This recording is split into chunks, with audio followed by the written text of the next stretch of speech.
नमस्कार, मायलिकी चॅनलमध्ये मी तुमचं स्वागत करते।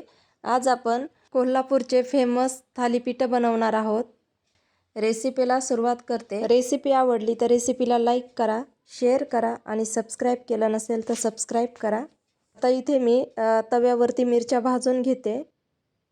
इथे 8 ते 10 मिरच्या मी भाजून घेत आहे। त्यामध्ये लसूण घालत आहे 10 ते 12 पाकळ्या। छान भाजून घ्यायच्या। 1 चमचा जिरे घालते। याचा आपल्याला वाटण करून घ्यायचं आहे। हलकंसं भाजून घेऊन हे लगेच आपण काढून घेऊया। तर इथे मी गव्हाचं पीठ घेते 4 वाटी, 2 3 4 4 वाटी गव्हाच्या पिठासाठी पाऊण वाटी ज्वारीचं पीठ घेतलंय, पाव वाटी डाळीचं पीठ म्हणजेच बेसन। याला मी छान असं चाळून घेते। तर इथे चाळून झालंय। हिंग घालत आहे पाव चमचा, 1 ते 1.5 चमचा ओवा क्रश करून घालते।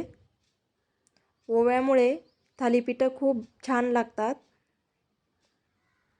2 चमचे पांढरे तीळ, तीळ नक्की घाला। थालीपीठामध्ये तीळ घातल्यामुळे थालीपीठ खूप असे खमंग लागतात। हळद घालायची अर्धा चमचा, चवीनुसार मीठ घालायचं। तर इथे मी 2 ते 2.5 चमचे मीठ घातलंय, अंदाजेच घालत आहे। तुम्ही तुमच्या आवडीनुसार मीठ घाला। धना पावडर घालते 2 चमचे। याला छान मिक्स करून घ्यायचं, म्हणजे मीठ, ओवा, तीळ हे सर्व पिठामध्ये मिक्स होईल। आता 1 वाटी घालत आहे कांद्याच्या पातीचे देठ। तर याला मी बारीक चिरून घेतलंय। कांद्याची पात घालते 1 वाटी। याला चिरून छान धुवून घेतलंय। कोथिंबीर अर्धी वाटी आणि जे आपण मिरचीचं वाटण केलंय तर ते घालून घेऊ। आता जे वाटण भांड्याला लागलं होतं तर ते विसळून घालते आणि छान असं सैलसर मळून घेते। छान मिक्स झालंय। आता यामध्ये थोडं थोडं पाणी घालत आपल्याला हे सैलसर मळून घ्यायचंय। थालीपीठ बनवायला आपल्याला जास्त घट्ट पीठ लागत नाही, तर सैलसरच मळायचं। अगदी व्हिडिओमध्ये दाखवल्याप्रमाणे मळून घ्या। आता याला छान मळून झालंय। आता यावरती एक कपडा घ्यायचा ओला करून, तो ओला कपडा यावरती ठेवायचा आणि अर्धा तास पीठ आपल्याला भिजत ठेवायचंय। अर्ध्या तासासाठीच ठेवायचं, जास्त नाही। तर इथे मी एक पोळपाट घेतलाय, अर्धा तास पीठ भिजलंय। एक कपडा ओला करून घेतलाय। हा कपडा मी थालीपीठ बनवण्यासाठीच केलेला आहे। तर ओला करून घ्यायचा आणि आपल्याला पोळी एवढा उंडा घेऊन छान असं थापून घ्यायचंय गोल आकारात। एका भांड्यामध्ये पाणी घ्यायचं, हात ओला करून आपल्याला हे पातळ असं थापून घ्यायचंय। हे थालीपीठ आपल्याला पातळ थापून घ्यायचे आहेत।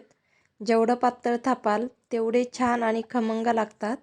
हाताला पीठ चिटकू लागलं की परत आपल्याला हात ओला करून घ्यायचा आहे आणि असं एकसारखं थापून घ्यायचंय। तर पहा इथे, आणि आपल्याला आता मध्ये होल पाडून घ्यायचे आहेत। त्याआधी तवा गरम करत ठेवला होता। तवा गरम झालाय, यावरती तेल घालायचं आणि तवा गरम झाला की आपल्याला लगेच यावरती थालीपीठ घालून घ्यायचं। मध्यम गॅसवरती भाजायचं। थालीपीठ आपल्याला तव्यावरती घातल्यानंतर तेल बाजूने सोडायचं आणि जे होल आहेत तर त्यामध्ये पण तेल सोडून घ्यायचं, म्हणजे थालीपीठ चिटकत नाही आणि छान असे खमंग भाजतात। तर एक बाजू भाजून झाली, पाहू शकता। खूप छान लागतात, नक्की ट्राय करा। पहा अशा प्रकारे भाजून घेतलंय। काढून घेते आणि दुसरं करून घेते। हे थालीपीठ आपण दह्यासोबत खाऊ शकता किंवा शेंगदाण्याच्या चटणीसोबत, शेंगदाण्याची नारळाची चटणी असते त्याच्यासोबत खाऊ शकता, सॉससोबत खाऊ शकता किंवा नुसते खाल्ले तरीही छान लागतात। हे थालीपीठ तुम्ही प्रवासामध्ये पण नेऊ शकता। तर आता दुसरं थापून झालंय आणि आता याला मी भाजून घेते। इथे आता सगळे थालीपीठ करून घेते। गरम गरम मस्त लागतात खायला, नक्की ट्राय करा आणि तुमचे थालीपीठ कसे झाले हे मला कमेंटमध्ये कळवा।